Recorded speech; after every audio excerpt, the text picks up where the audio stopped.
Good afternoon. It's my pleasure to introduce my PhD thesis titled The Association Between Fluid Therapy and Organ Dysfunction in Critical Care Patients.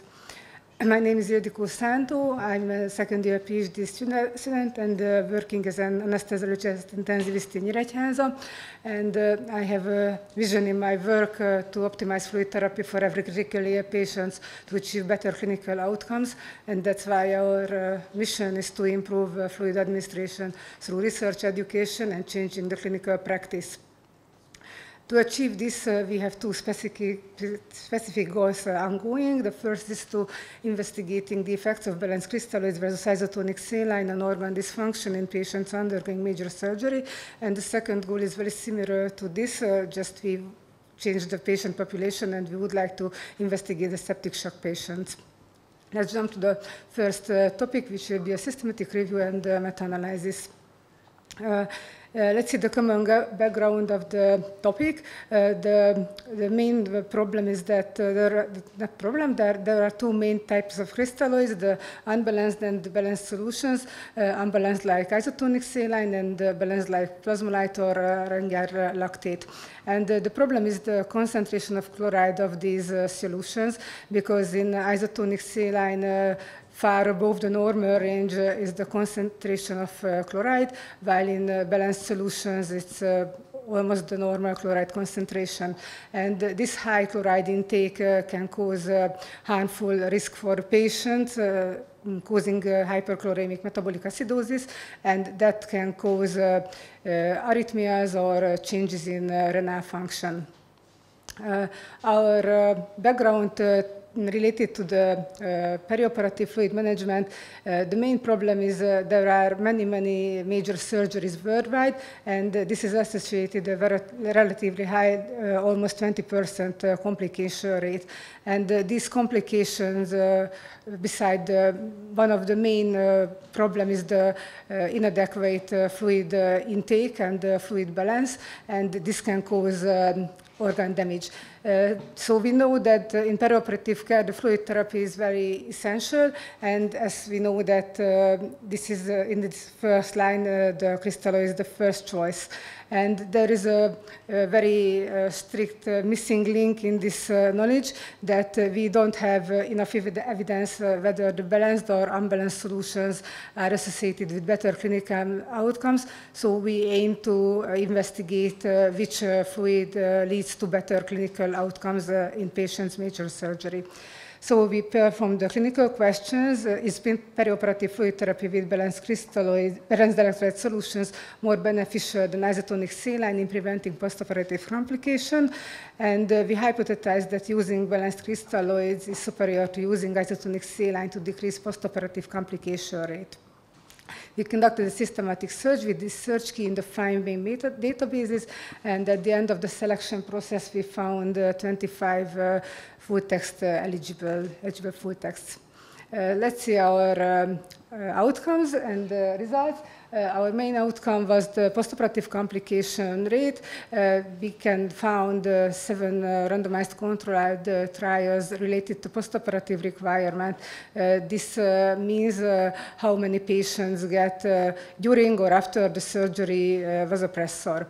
As you see, the overall risk ratio was 0.86, which means that those patients who get balanced electrolyte solutions, the vasopressor requirement load with 14%. Our next outcomes will be the homeostasis parameters, which means the chloride pH and base excess level. On the first figure, you can see the change in base excess level related to the, depending on the fluid type, and you can see that there is a high, significantly high chloride concentration on those patients who get isotonic saline. The between study heterogeneity was relatively high, which can relate it to the mixed population and different types of surgeries. The next plot shows the results on pH level. This is an important parameter for us as intensivists and perioperative care because this can cause harmful effects. And in this case, you can see also that those patients who get balanced electrolyte solution has a little bit higher pH level. The solution of this will be on the next slide. And the last forest plot showing the measurement of base excess. This is a parameter which can show us the blood how much acidic or not. And the result is more negative, the blood is more acidic. So you can see that on these results that those patients who get balanced electrolyte solution get a better acid-base status. And on this plot, as I mentioned, you will see the meaning of pH level. You can see that the normal range is between 7.35 between 7.45, which is a very low interval. And on the left side, you can see the measurements in the start of the surgery and end of the surgery in the both group. And you can see that those patients who get isotonic saline get a narrow border change, which means that their pH level changed better, so they were more acidic, and you can see it on the left side, the change on the operation. You can see these blue spots are below the zero line. This means their blood was more acidic than the other patients. So as we conclude that balanced electrolyte solution seems to support better acid-base balance than isotonic saline, which can help lower risk of acidosis. And the last slide shows the amount of fluid infused. There is one thing which I would like to highlight. There was no difference between this outcome, which means that not the amount of fluid important, that the kind of the fluid which we use is very relevant. Now the manuscript is submitted to the British Journal of Anesthesia. So we can conclude that balanced crystalloids can reduce postoperative vasopressor requirements. So we can implication for practice suggest using balanced electrolyte solution, especially high cardiovascular risk patients, and our implications for research more homogeneous population and try to investigate the different types of balanced electrolyte solution, which is the better for the patients. Our study has some strengths and limitations. We studied high number of patients, and it's a broad scope of investigation, and our limitation, the different types of surgery, different usage of the fluids, and the heterogeneity of the population. And let's jump to the next topic, which will be the septic shock patients. It's really high important because very high patient number in intensive care unit suffer from septic or septic shock, and the mortality rate is very high. And the logic behind our investigation is almost the same as the last presentation. So we aim to investigate the balanced crystalloids versus isotonic saline effect organ dysfunction in septic shock patients. So our clinical question, does using balanced crystalloids decrease organ dysfunction compared to isotonic saline? We format also a PICO framework where our patients will be septic shock patients, compare the two solutions, and our primary outcome will be the organ dysfunction changing in SOFA score. And we hypothesize that using balanced crystalloids is superior to isotonic saline and is associated with a decrease in organ dysfunction in septic shock patients. And for this, our clinical implication that using the most appropriate fluid for septic shock patients can decrease the incidence of organ dysfunction. We conducted a preliminary search with this search key. For the strain-made databases, we get more than 400 results, and after it we found some key articles, and we started to analyze them, and based on these results we can say that our topic is feasible. So after the exam we move on with this topic. And so summary my aims, I submitted my first paper some days ago, and I would like the second till December this year. And I would like to conclude my presentation with the words of Anton Chekhov: knowledge is of no value unless you put it into the practice. Thank you for your kind attention.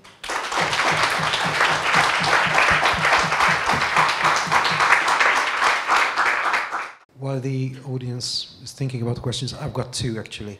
The one is that what was there a standard duration of the procedures? There was no standard duration. We defined the major surgery, all surgery which longed more than 2 hours. All right. That was the only So just criteria. because of the thermoregulatory effects and everything of anesthesia, which is going to affect imbalance. Yeah, we have more results just because the time we cannot. So we measure the duration of anesthesia, the duration of surgery, because these data were in the articles, but there is no difference between these. Okay. And was it always general anesthesia or spinal? No, or it was all general anesthesia. Okay. It wasn't easy to be the last presenter, so you should wait a lot. And you presented quite well the things. Can you go back to one of your first forest plot? Actually, this is the first time that I should emphasize a difference. So your forest plots are different in one respect, all the other forest plots that we saw. Yeah. Do you know this difference? What is not present in your forest plot? All the forest plot previously was check the order of the studies, basically. All the other forest plot was ordered according to the highness of the outcome. Mm-hmm. Why yours is not ordered? This is my question. It's a good question. I don't know how can I say it, but always the truth is the most important, but most easiest. I've got these results from the statisticians, and I didn't change them after it. Okay, you should, I think. John R. said to me that maybe it's about surgeries, so you should ask the statistician to create subgroup just for visualization, or I don't know. So it's not your fault. Just it is a difference with respect to the other plots, yes, basically. Thanks. The other thing is that I see some large difference. Yeah. There are minus 19. Do you have any reason why they are minus 19? Article, do you mean? Yeah. Did you check? Yes, I don't know that this is the only explanation or not, but this was the study which measured, in this case, the chloride level, only the intraoperative phase of the surgery. The others was measured before the surgery, under the surgery, after the surgery, and this was the only main result which I found. But I can tell that this is the only explanation for the reason. The heterogeneity is high. What was the reason behind it? Behind it, I think, was the different type of surgeries, the different types of... On the plot. Which information tells you that the heterogeneity is large? Okay. This I square. Okay, thank you very much. 89%, sorry. So it's high. And congratulations again that you presented quite well your things, despite of the fact that you were the last presenter. Ildi, I have a very short, before Bruno, a very short question that is very close to my heart. Okay.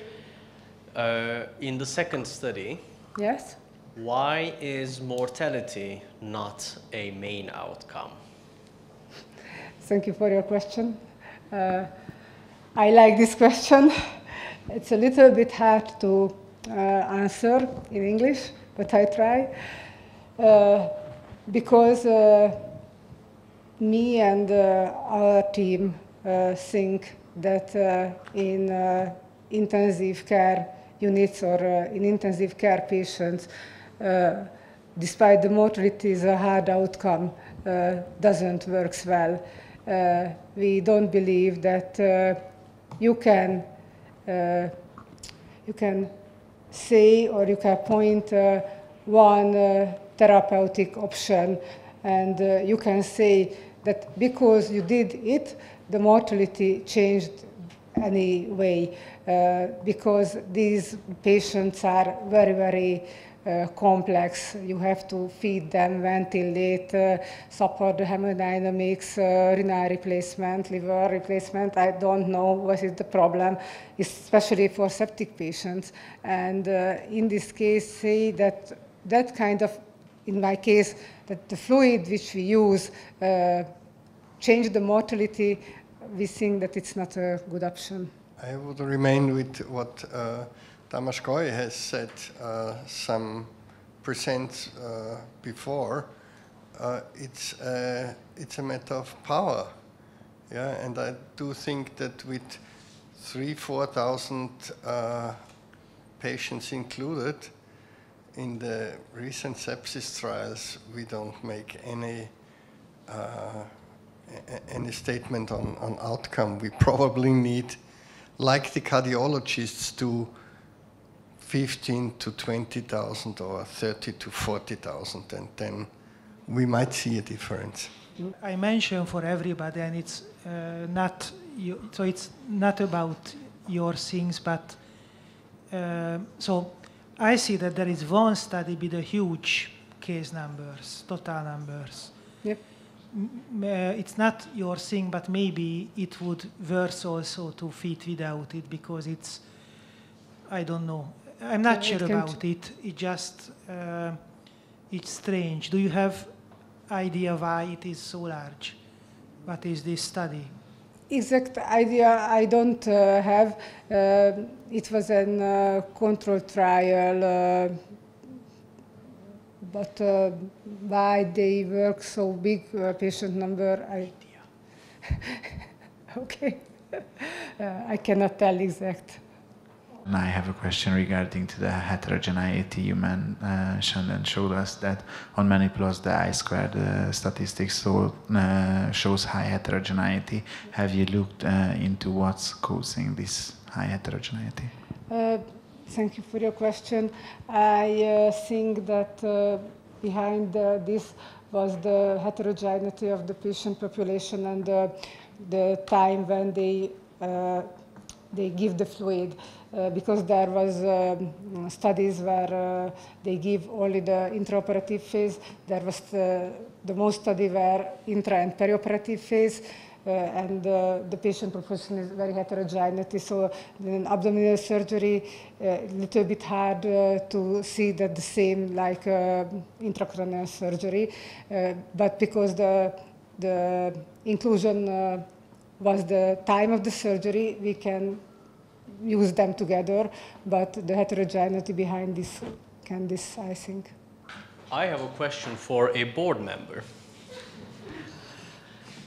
Do you think in the smart assessment of fluid status in an initiative, do you think there is going to be any kind of difference in patients that are infused or transfused with different types of solutions?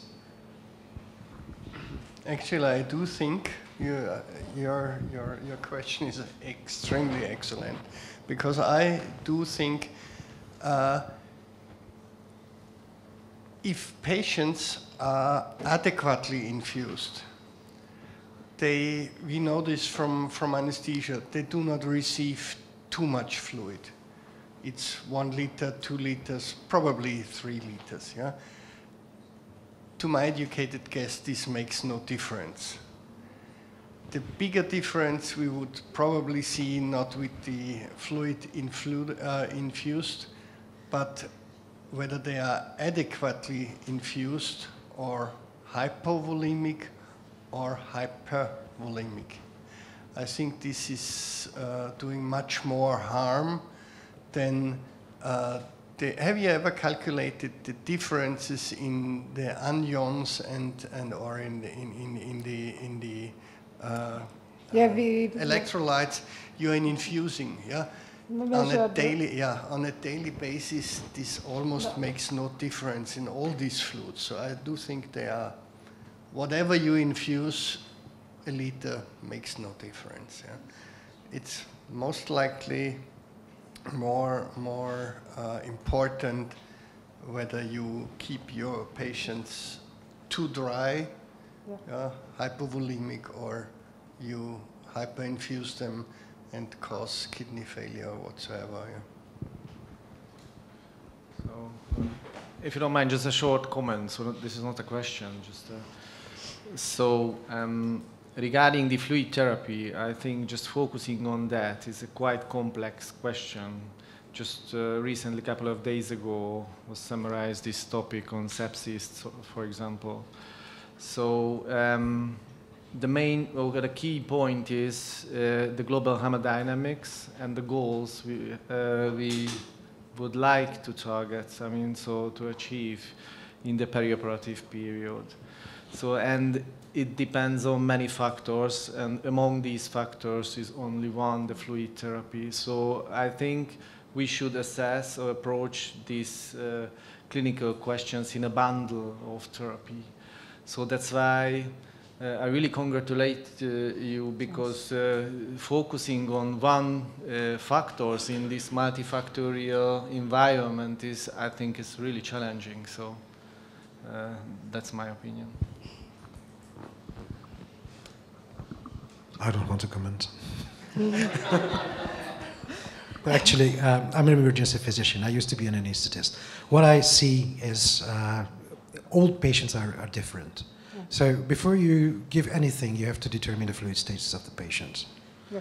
It's so simple. Just put down the ultrasound on the inferior vena cava, if you can, or just do something to know how much the patient is filled up or is lacking fluid, and that's it. And then you decide how much to give and what to give. Yeah, that's individual therapy. Absolutely. Yeah. Thanks.